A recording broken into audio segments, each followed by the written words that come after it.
Jam shtatzane. Vjeri filloi të më fërkoj barkun dhe e uli dorën poshtë tek. Era e tetorit sillte me vete një freski të parë dimërore dhe unë, Ela, isha ulur në divanin e gjatë të dhomës së ndenjes me një limbër mbi barkun tim të rrumbullakosur 7 mujor. Ishte një mbrëmje e qetë, e thyer, vetëm nga gërzgjitja e zjarrit të vogël në vatër dhe nga shushurima e butë e fletëve të kornizës së dritares. Shtëpia e babait tim dhe nënës sime ishte e mbushur me kujtime dhe tani do të bëj edhe shtëpia e parë e foshnjësime. Vjeri, Niku, erdhi në dhomë me 2 goda çaji. Ai ishte një bur i lartë, i dobët, në të 6 ditët e tij, me flokë të përhimte të argjenta dhe sytë e kaltër që kishin parë shumë jetë. Që kur gruaja e tij, nëna ime, kishte vdekur 5 vjet më parë, ishte mbetur një i vetmuar, i qetë, i thellë.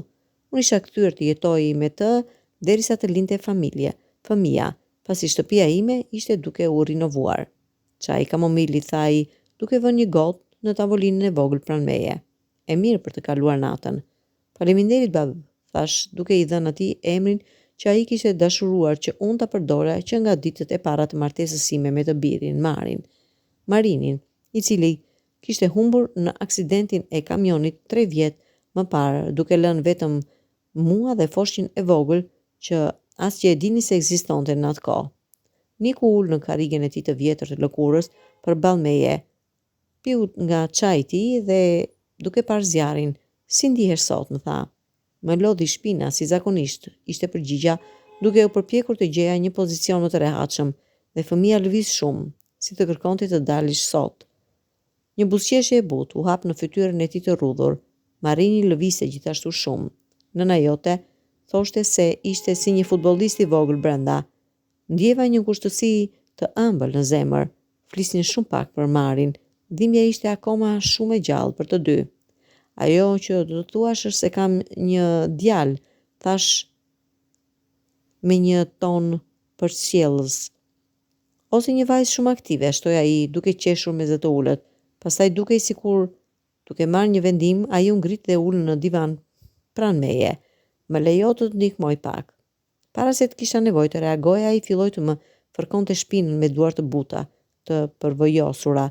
Lëvizjet ishin të sigurta, të qëndrueshme, me një presion të përsosur që shliroi menjëherë tensionin në muskujt e mi. O Zot, kjo është mrekulli, peshpërita, duke mbyllur sytë dhe duke u lëshuar plotësisht. Ai vazhdoi të punonte, duke lëvizur ngadalë nga shpina në shpatullat dhe qafën time. Ishte një prekje që nuk kishte asnjë ngarkesë romantike. Ishte thjesht njerëzore. Kujdeset e një prindi ndaj një fëmije. Dhe unë, që kisha qenë kaq e vetmuar për aq shumë kohë, e ndjeva që prekja si një pije ujë në shkretir. Pastaj duart e tij lëvizën më poshtë, në anët e barkut tim. Prekja ishte e lehtë, respektuese. A të dhëm këtu? Pak, pranova. Ndonjëherë ndihet sikur të gjithë brendia ime është e shtrënguar. Duart e tij të ngrohta, me nyjet e mëdha dhe gishta të hollë filluan të lëviznin në radhë të butë mbi petkun e madh të shtatzanisë sime. Ishte një lëvizje kaq e ngrohtëse, kaq e kujdesshme, sa lotët filluan të më mbushnin syt. Askush nuk më kishte prekur me këtë mënyrë që nga vdekja e Marin.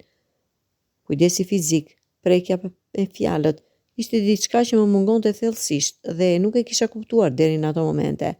Pa e ndëruar presionin, dora e tij e djathtë u ul më poshtë, duke u futur në kthesën e poshtme të barkut tim në zonën ku kocka e ijeve fillonte të dilte. Atje tensioni ishte më i madh, si një nyje fortë shpresash dhe frikash.